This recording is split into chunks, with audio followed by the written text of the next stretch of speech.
Christmas Trolls by Jan Brett.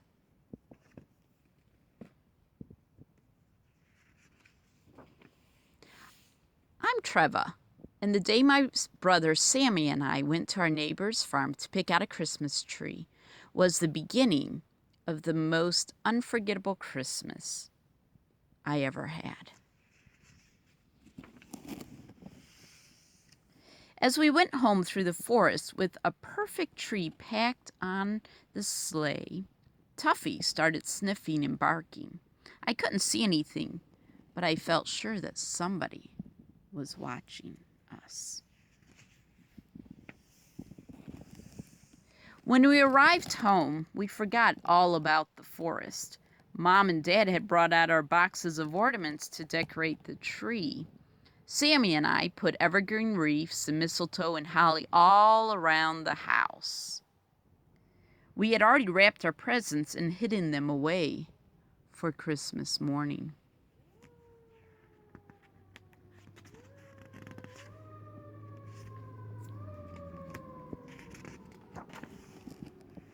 Then some of our Christmas decorations started to disappear.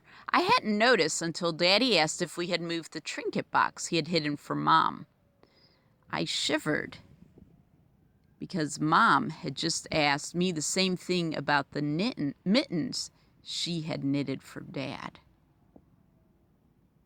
Sammy and I looked in all the usual hiding places, but we couldn't find them. Tuffy was acting strange, too. He sniffed and barked and ran around in circles as if he were looking for something. Then a few days before Christmas, the treetop angel was gone. What would be next? I started carrying my favorite red horse everywhere. Early the next morning when I went to feed Arnie, I saw something flying across the snow. It was our Christmas pudding. I harnessed Arnie, bells and all, and raced after it into the forest. As I got closer, I could see that our pudding was being carried along, pin-cushioned, to the top of a hedgehog. I didn't know what to do, so I yelled, "Stop! Come back!" But it didn't stop until it reached the bottom of the 4 fir trees. The hedgehog put the pudding down and scampered off. Just then, the trees started rocking back and forth.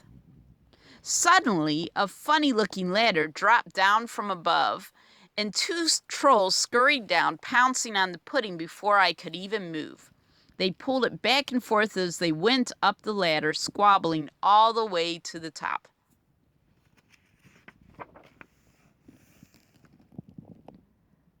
I climbed right up after them and looked inside, and there, on the floor of their troll house, were all of our Christmas things in a heap.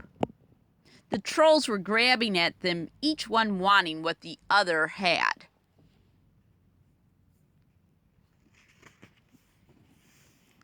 "Hey, trolls," I called, "those are our Christmas things." The trolls dove into the pile, clutching our gifts. "Mine," they clamored, "mine, mine."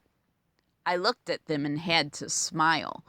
Their shirt tails were hanging out, their pants were torn and patched, their cheeks were bright red, and their hair was standing straight up from all the pulling and tugging at each other.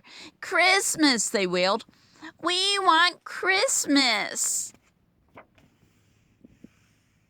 "You want Christmas?" I asked, puzzled. "Yes," they shouted, "give us Christmas." "Well, you can't just take Christmas," I said. The trolls looked surprised. They squeaked and they gulped. They shuffled their feet. "Want Christmas," they said, sounding miserable. "Oh, okay, you can have Christmas, but first, what are your names?" "Mig," said one. "Tig," said the other. I looked around at their messy hut. "Mig and Tig, let's begin by getting your house ready for Christmas." I started to straighten up and put things away, and they began to help. "Nice," I said when we had finished. "Now, let's make your house look like Christmas." We went outside and gathered evergreen evergreens, berries, and pine cones. Now we need a Christmas tree, I told them. That's easy. You live in a tree, so you can have 4 trees instead of just one if you want to. Christmas trees, they shouted, jumping up and down. And we decorated each of the trees that held up the troll house.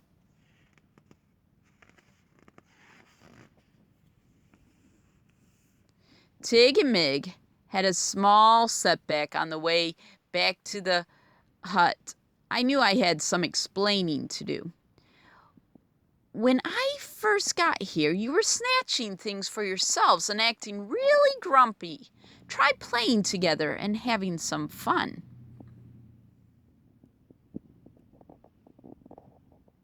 Fun, they asked. I showed them how to jump rope. I told them how much I liked their tail knots and earrings, and they smiled shyly and started tucking in their shirt tails. Nice hair, pretty belt, they said, grinning at me, and they taught me a little troll dance. They were catching on.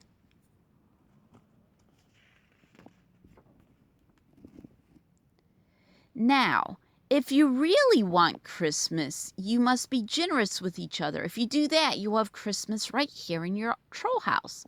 The trolls cocked their heads and squinted. They were trying hard to understand. How, they pleaded. I felt my red horse in my pocket, and I knew I had to show them. So I took it out and gave it to them. This is for you.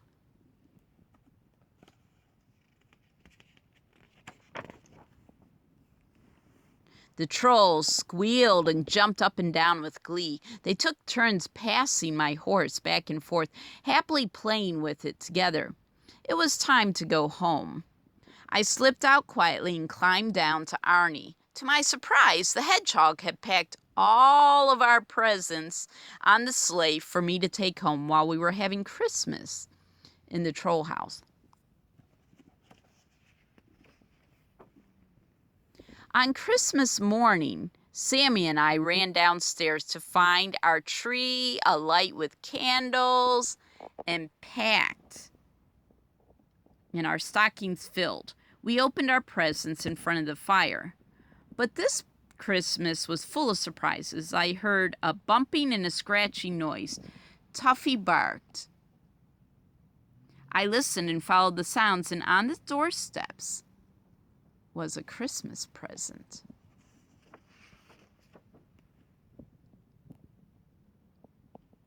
I unwrapped it and found a wild and wonderful troll horse. Tig and Mig, I exclaimed. When I held it, I knew for sure that the trolls understood Christmas, and I knew it would be the best Christmas ever. The end.